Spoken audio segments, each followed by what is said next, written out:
कुछ भी कहो, वो मैं साझा करना चाहता हूँ। आज के विषय के साथ वो उदाहरण कैसे रिलेटेड है, संबंधित है, इसके बारे में आप सोच लीजिए।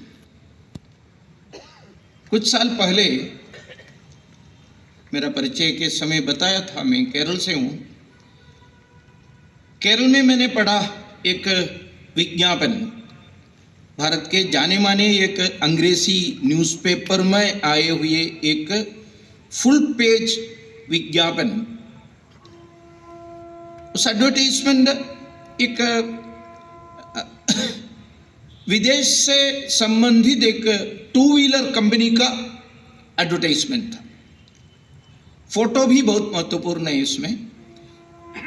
दैट पर्टिकुलर अट्रैक्टिव, सबसे आकर्षक वो टू व्हीलर बाइक एक चट्टान के ऊपर या एक पर्वत समान एक ऊंचे चट्टान के ऊपर खड़े। एक साइड में एक बड़ा, यानी इस बाइक के सामने एक बड़ा गर्त है। फोटो बहुत सुंदर है और एक युवा और युवती दोनों इसमें हैं। नीडलेस टू से उनके वेश किस प्रकार का है वो बताने की जरूरत नहीं। युवा है, बाइक चलाने के लिए तैयार होकर खड़े थे। लेकिन मेरे मन में अभी भी एक दर्द पैदा करने वाले अभी भी रहते हैं वो लाइन।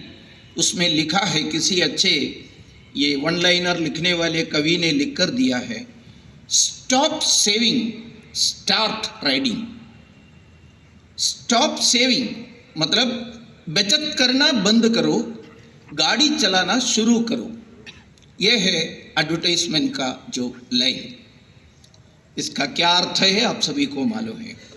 भारत के सभी परिवारों में हम अभी भी कितने भी बड़े बड़े क्या है एक्सपेंस करते हुए बिजनेस चलाने वाले परिवारों में भी हमारा एक स्वभाव, हमारे खून में एक स्वभाव है बचत करना। ये भारत का फंडामेंटल इकोनॉमिक फाइनेंशियल स्ट्रेंथ का एक कारण है, ऐसे आजकल बता रहे हैं। पूरे विश्व में रिसेशन या मंदता तो चलते रहते हैं, भारत में इसका ज़्यादा असर क्यों नहीं हुआ, इसके बारे में अध्ययन हुए हैं। वो अध्ययन में एक बात बताते हैं, भारत के सभी परिवारों में चाहे तो अमीर हो या गरीब हो, कुछ ना कुछ तो बचत करते रहते हैं। लेकिन इस एडवर्टाइजमेंट ने लिखा है, एंड दैट युवा कहने के जैसा, स्टॉप सेविंग, बचत करना बंद करो, गाड़ी चलाना शुरू। वो चट्टान के ऊपर है, चलाना है तो symbolically he will fail into that बहुत बड़ा गर्त में पड़ने वाला है। इसका भी सिंबोलिसिटी ये पहला है। दूसरा, लगभग उसी कालखंड में पूरे भारत में सबसे जाने माने एक हिंदू आध्यात्मिक ऑर्गेनाइजेशन, मैं उदाहरण अनेक प्रकार का उदाहरण बता रहा हूं। एक हिंदू आध्यात्मिक ऑर्गेनाइजेशन है। आध्यात्मिक केवल में बताए तो आप लोगों को सोचेगा, आप लोग लगेगा कुछ और मजहब के बारे में मैं बता रहा हूँ। नहीं, हिंदू आध्यात्मिक ऑर्गेनाइजेशन केवल भारत में नहीं, विश्व में जाने माने। उन्होंने एक साल का एक गीता चैंटिंग कॉम्पिटिशन स्कूल विद्यार्थियों के बीच में उन्होंने एडवर्टाइजमेंट किया है। उसका एडवर्टाइजमेंट भी देखने का दुर्विधि मेरे को मिला। वो एडवर्टाइजमेंट क्या, लाइन क्या था, ये लाइन सब बहुत महत्वपूर्ण है। चैंट गीता, लैंड अमेरिका, यानी बच्चों को प्रेरणा देने के लिए, प्रेरणा सामान्यतः गीता गाना, आपको आध्यात्मिक जानकारी बढ़ाना, आपको मुक्ति मिलेगा, इस प्रकार के ज्ञान गंगा में डूबते हुए, नहीं तो कर्म योग में, नहीं तो भक्ति योग में, नहीं तो राजयोग में, ये योग चतुष्टय का समन्वय का सुंदर वर्णन है गीता में। कर्मण्येवाधिकारस्ते मां फलेषु, इस प्रकार का महत्वपूर्ण आदेश ज्ञान सब देने वाले गीता चैंट करो। इसका फर्स्ट प्राइज क्या मिलेगा आपको अवसर, उस समय क्लिंटन वहां राज कर रहे थे। क्लिंटन किस विषय के ऊपर बहुत प्रसिद्ध थे, वो गीता के तत्व के बहुत सारे जुड़े हुए विषय है। ये सभी कम से कम 40 साल के ऊपर वालों को मालूम होगा उस समय। और दैट पर्टिकुलर पीरियड में बच्चों को प्रेरणा देने के लिए एडवर्टाइजमेंट दिया है। अगेन भूलना नहीं, एक आध्यात्मिक ऑर्गेनाइजेशन भी देते हैं, चैंट गीता लैंड अमेरिका। मतलब इतना सुंदर कविता में है, ये दूसरा है। ये सब कौन करते हैं इसके बारे में हम चर्चा करने वाला। रिसेंटली आए हुए, रिसेंटली स्टारबक्स, इसमें बैठे हुए सभी लोग को मालूम है, क्योंकि उज्जैन में भी होंगे स्टारबक्स का आउटलेट, नहीं तो इंदौर में जरूर है, नहीं तो भोपाल में है। आप लोग प्रवास करने वाले लोग हैं, स्टारबक्स किसका है ये सभी आपको मालूम। रिसेंटली बहुत कंट्रोवर्सी हुआ एक विज्ञापन, इसमें वो विज्ञापन फिर से उन्होंने ट्वीट किया, बहुत वायरल हो गया। इसका एक वन लाइनर है, हैशटैग चलाया, लाखों लोग देखा, it all starts with your name. ये है line, it all starts with, वह सब आपके नाम से शुरू होता है, नाम से। कहानी क्या है, उसमें एक छोटी सी वीडियो है, कुछ लोगों को याद होगा। एक अर्पित करके एक युवा, अर्पित स्टूडेंट है, वो अर्पित शायद कॉलेज के लोगों के प्रेरणा से है क्या, या फिजियोलॉजिकल रीजन सही थे क्या, पता नहीं, उन्होंने जेंडर ट्रांसफॉर्मेशन ऑपरेशन किया और अर्पिता हो गई, अर्पिता हो गई। और पिताजी बहुत एक ऑर्थोडॉक्स फैमिली से है, इसलिए वो थोड़ा वरीड है। ये पिता और माता अर्पित या अर्पिता को मिलने के लिए शहर में आए, कॉलेज के परिसर में आए। फादर वॉज बिट ट्रबल्ड, कुछ उनके मन में स्वाभाविक है, बेचैन है। इससे फिर भी माता जी ने उनको, यानी पत्नी ने उनको संभालने के लिए कोशिश कर रही है। ये सब पहला दृश्य। फिर हम देख रहे हैं दूर से एक लाल वस्त्र पहनकर एक लड़की आ रही है। वो लड़की आकर इनके साथ बैठते हैं और बैठकर कुछ बातें कर रहे हैं। ओके, सीन बहुत सुंदर है, ये सब टॉप क्वालिटी कैमरा है, रिकॉर्ड करने वाला करोड़ों रुपए का होगा। ये 30-40 सेकंड्स का एक छोटी सी वीडियो, इतना सुंदरता है। और पिताजी का पूरा प्रॉब्लम समाप्त हो जाते हैं इनके हाथ में पकड़ने के समय। स्वाभाविक रूप से पुत्र या पुत्री हो, कोई भी हो। और उन्होंने बताया 3 कॉफी, ऐसा बताया। तुरंत सप्लाई करने वाली वो सप्लायर लड़की, वेटरस, उन्होंने 2 या 3 बार, मेरे याद 2 है या 3 बार वो रिपीट करते हैं, अर्पिता के लिए 3 कोल्ड कॉफी, अर्पिता के लिए 3 कोल्ड कॉफी। तुरंत स्टारबक्स का वो हैशटैग आ रहे हैं, it all starts with your name. नया क्या है आपको, अर्पित को एक ए ऐड किया है, अर्पिता हो गया है, बस उतना ही। इतना सिंबल है, कुछ कारण से या कारण के बिना जेंडर ट्रांसफॉर्मेशन करने का। एक और उदाहरण बताकर विषय में प्रवेश कर चुके हैं। मैं अभी ज़्यादा बताने की जरूरत नहीं है। ये बाजारी ताकतें, वैश्विक बाजारी ताकतें क्या कर रहे हैं, इसका उदाहरण है। एक रिसेंटली, इसके पीछे कौन है वो समझाने के लिए चौथा उदाहरण है, वो भी बहुत रिसेंट है। 2023 जून महीने में 22 अपने आदरणीय प्रधानमंत्री जी का अमेरिका के उनका जो दौरा, उनका जो टूर चल रहा था, 22 और 25 के बीच में अमेरिका और इजिप्ट में प्रवास किया था। अमेरिका में दूसरी बार गया था और कंपेन्ड पार्लियामेंट सेशन में उन्होंने एड्रेस किया था 22, if my memory is correct. उसी समय उसी शहर में एक इंटरव्यू चल रहा था, प्रधानमंत्री का एक इंटरव्यू। उस इंटरव्यू किसका था, अमेरिका के भूतपूर्व राष्ट्रपति बराक ओबामा। उन्होंने, इंटरव्यूअर कौन है, इंटरव्यू करने वाली वो क्रिस्टियाने मनपोर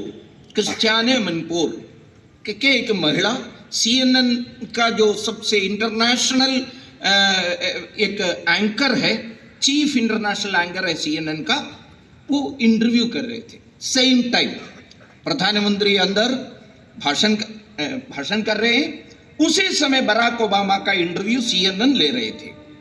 आप लोगों को याद होगा, कुछ लोग जरूरी यहाँ बैठे हुए सभी सुधी जनों को याद होगा, उसी इंटरव्यू में ही बराक ओबामा ने serious allegations against Bharat, serious allegations क्या बताए उन्होंने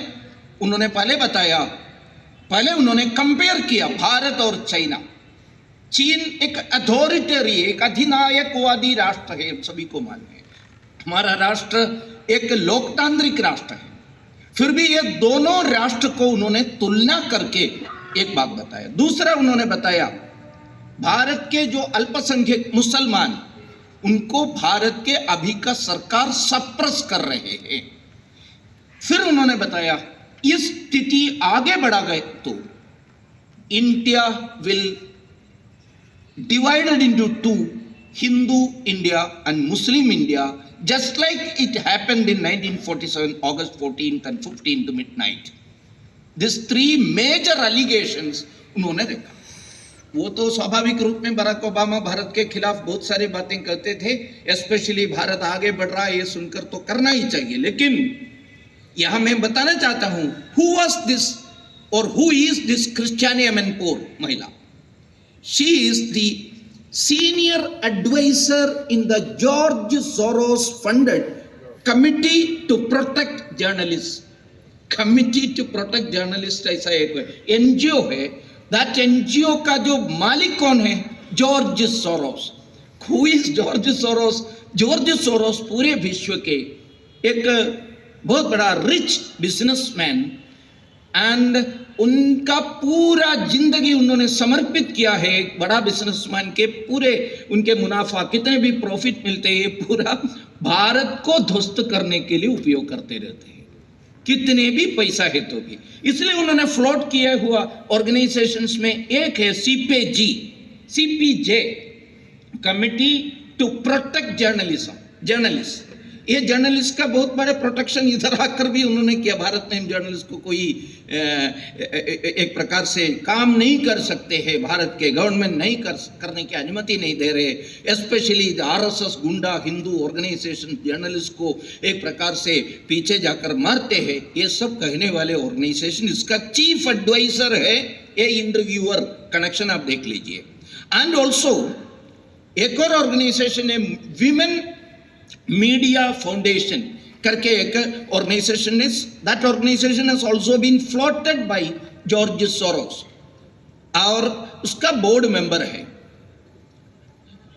ये एक सबसे इंटरेस्टिंगली एक और बात मैं बताना चाहता हूं, ये दोनों ऑर्गेनाइजेशन मिलकर वॉशिंगटन पोस्ट में एक पेड न्यूज, आजकल वो भी है ना, न्यूज के लिए भी पैसा दे सकते हैं, इसलिए उसमें एक कोने में एक छोटे अक्षर में ADVT ऐसा लिखे होंगे, एडवर्टाइजमेंट है। ऐसा देखने से सामान्य लोगों को लगेगा ये एक न्यूज है। वो न्यूज क्या था? ये दोनों ऑर्गेनाइजेशन मिलाकर, क्रिस्टियाने अमनपोर का जो ऑर्गेनाइजेशंस दोनों मिलाकर, सोरोस फंडेड ऑर्गेनाइजेशन मिलाकर हंड्रेड्स ऑफ मिलियंस खर्चा करके दिए हुए एडवर्टाइजमेंट का टाइटल ये था, press freedom is under attack in Bharat, in India. उनके भाषा में इंडिया, हमको इंडिया बताना थोड़ा दिक्कत आ रही है, वो स्वाभाविक रूप में नहीं आ रहा है, इसलिए प्रॉब्लम है। अनदर थिंग, ओबामा को भी एक फाउंडेशन है, ओबामा फाउंडेशन। ओबामा के बारे में बताने के समय हम बैठे हुए यंगस्टर्स को थोड़ा मेरे ऊपर गुस्सा आ रहे होंगे। ओबामा एक आइकॉन ऐसा मानते हैं, अच्छा स्पीच करते हैं वगैरह वगैरह, लेकिन ये ओबामा फाउंडेशन भी सोरोस के पे लिस्ट में है। ओबामा भी रिटायरमेंट के बाद फाउंडेशन चलाते हैं, वो फाउंडेशन का भी पैसा सोरोस देते हैं। सोरोस देते हैं पैसा, फाउंडेशन चलाते हैं। वो फाउंडेशन के जो VP वाइस प्रेसिडेंट, एडवाइजर, ऐसे जर्नलिस्ट CNN के द्वारा इंटरव्यू कर रहे समय क्या है? समय भारत के आदरणीय प्रधानमंत्री अमेरिका में कंबाइंड संयुक्त संसद को उन्होंने संबोधन करते थे।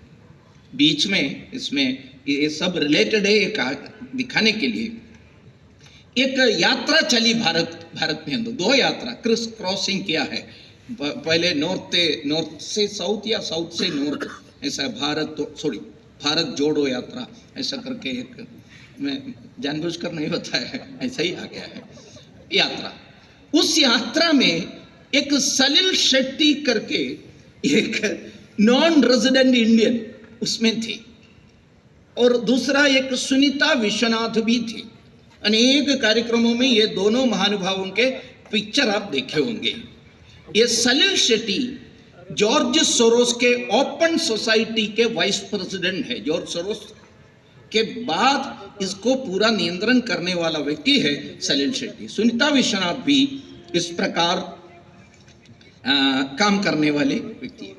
मैं ये 3-4 उदाहरण आपके सम्मुख रखे इसलिए विश्व के अर्थव्यवस्था, शिक्षा, सामाजिक एवं राजनैतिक विषय और माध्यम यानी मीडिया, ये संबंधित आख्यानों का जो नियंत्रण आजकल, हम तो अखबार मिल गया सुबह सुबह, नहीं तो टीवी में कुछ न्यूज़ देखने के समय, ये बात बिल्कुल हम भूलना नहीं चाहिए। This are all being controlled by a few organisations और इंस्टीट्यूशंस और NGOs run by world trade forces, यानी यूनिवर्सल ट्रेड फोर्सेस, वैश्विक व्यापारी शक्तियाँ, नहीं तो विपणन शक्तियाँ, नहीं तो बाजारी शक्तियाँ इसको नियंत्रण करते हैं। चाहे वो एक प्रकार से अधिनायकवादी शासन हो।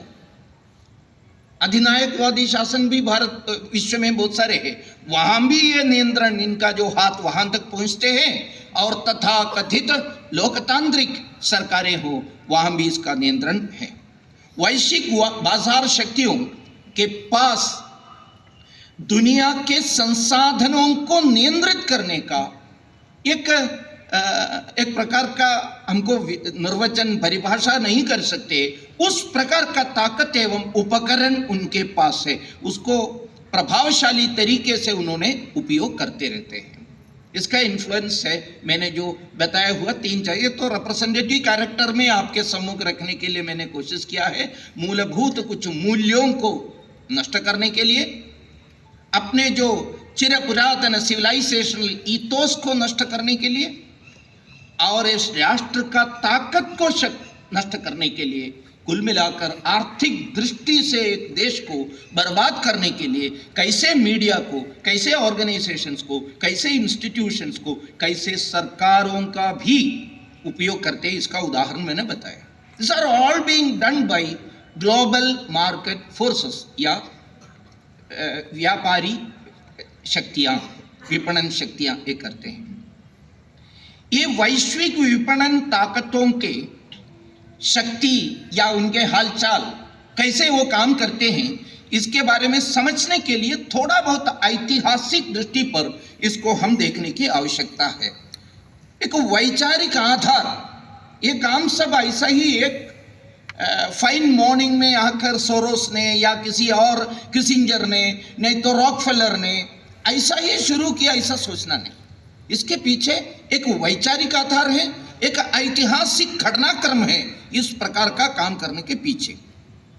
एक एक करके मैं एक भाषण के रूप में बताते नहीं है, मैं कुछ पॉइंट्स आपके सम्मुख रखना चाहता हूँ। फर्स्ट एंड फॉरमोस्ट थिंग, आज के वर्तमान ग्लोबल मार्केट फोर्सेस का एक परिभाषा आप बताए तो, नहीं तो सिनोनिम बताए तो, ये अमेरिकनिज्म है। आज के तारीख में अमेरिकनिज्म इस रूप में बता सकते हैं। दूसरा डॉलरिज्म, ये शब्द भी प्रयोग कर सकते हैं। डॉलरिज्म अथवा अमेरिकनिज्म अथवा ग्लोबल मार्केट फोर्सेस। कुछ साल पहले आप सभी को मालूम है, विश्व में एक आर्थिक जगत पर हुए महत्वपूर्ण एक घटना, वो औद्योगिक क्रांति था। औद्योगिक क्रांति को लेकर यूरोप में बहुत सारा आर्थिक तरक्कियां हुई, डेवलपमेंट हुई बहुत बड़ा। और उसी समय बहुत ताकतवर बहुत सारे कंपनियां, ट्रेड करने का कंपनियां, यूरोपियन नेशंस अनेक ने, डच, इंग्लैंड, फ्रांस, ये सब बहुत सारे कंपनियां बनाए। One of it is Dutch east India company, दूसरा ब्रिटिश ईस्ट इंडिया कंपनी। इस बीच में एक बात बता रहा हूं, इस प्रकार के भारत विरोधी काम करने वाले लोगों के एक माध्यम के एक कार्यकर्त्री, एक महिला लेडी जर्नलिस्ट ऑफ भारत, योगायोग से वो अभी एक पॉलिटिकल पार्टी में ज्वाइन किया है, और खुद का जो स्टेट में काम करने को दिक्कत आ गया इसलिए होगा है क्या, या खुद का स्टेट है क्या मुझे पता नहीं। बंगाल में जाकर पॉलिटिकल रेवोल्यूशन के लिए काम कर रही है वो महिला। उन्होंने एक ट्वीट किया था, स्वतंत्रता के स्वाधीनता के 75 साल के सेलिब्रेशन भारत में शुरू होने के समय आदरणीय प्रधानमंत्री सहित राष्ट्रीय नेता, अपने अखिल भारतीय नेता सब भारत में एक वैचारिक आधार खड़ा करने के लिए प्रवास कर रहे थे, भाषण दे रहे थे। भारत के अननोन हीरोज के बारे में आप याद रखना है, भारत के स्वतंत्रता संघर्ष के बारे में सही जानकारी आपको मिलना चाहिए, मेन स्ट्रीम हिस्ट्री में जो मिलते नहीं है उस प्रकार के हिस्ट्री के पढ़ने के लिए आप कोशिश करना। इस प्रकार का प्रवचन चलते रहते थे, क्योंकि प्रत्यक्ष 75 साल का जो आयोजन शुरू होने के पहले सामान्यता करते हैं इसका एक बेस बनाने के लिए। उसी समय ये ट्वीट आ गया। वो ट्वीट में ऐसा कहते थे, अरे ओ बाबा, this lady journalist very much part of this ecosystem. उन्होंने बताया, अरे ओ बाबा, कहां से आए आपके भारत, कहां थे आपके भारत ब्रिटेन आने के पहले। ब्रिटेन आने के पहले भारत नहीं था ना, इसलिए मैं ब्रिटिश ईस्ट इंडिया कंपनी शब्द आने के समय मेरे मन में याद आ गया। इसका हमारे प्रचार विभाग के एक अच्छे मजेदार एक कार्यकर्ता है, अच्छे मेरा अच्छा दोस्त भी है, उन्होंने एक सुंदर रिप्लाई दिया उसको। इसलिए है मैडम, ब्रिटेन जब इधर आने के समय उन्होंने एक कंपनी शुरू किया, उस समय उन्होंने ट्वीट करने के साथ ये भी बताया था, India was just a landmass in between Burma and Afghanistan.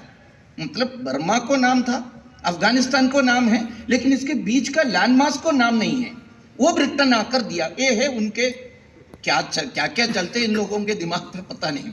बताया, it was just a landmass in between Burma and Afghanistan, we got the name only after Britain came here, ऐसा था। ये अपने कार्यकर्ता ने इसका रिप्लाई दिया, अरे बाबा मामा, यस मैम, इसलिए ब्रिटेन इधर आने के समय एक कंपनी शुरू किया और नाम दिया British east landmass in between Burma and Afghanistan company, ऐसा नाम दिया है। ये है उनका सोच। इस प्रकार के लोग हैं, इसलिए ये कंपनियां सब आए। और ये कंपनियों को आप सभी को मालूम, हिस्ट्री बताने के ज़्यादा बताने की जरूरत नहीं है, ट्रेड फोर्सेस उस समय भी थे। थ्रू दिस ट्रेड फोर्सेस, ये व्यापार शक्तियों के पीछे पीछे ये रेस्पेक्टिव नेशंस पूरे विश्व में दुर्बल राष्ट्रों के ऊपर, विघटित राष्ट्रों के ऊपर उनके वर्चस्व साबित कर दिया। डच ईस्ट इंडिया कंपनी तो ये कंपनी होंगे, लेकिन वो कंपनी इट वाज जस्ट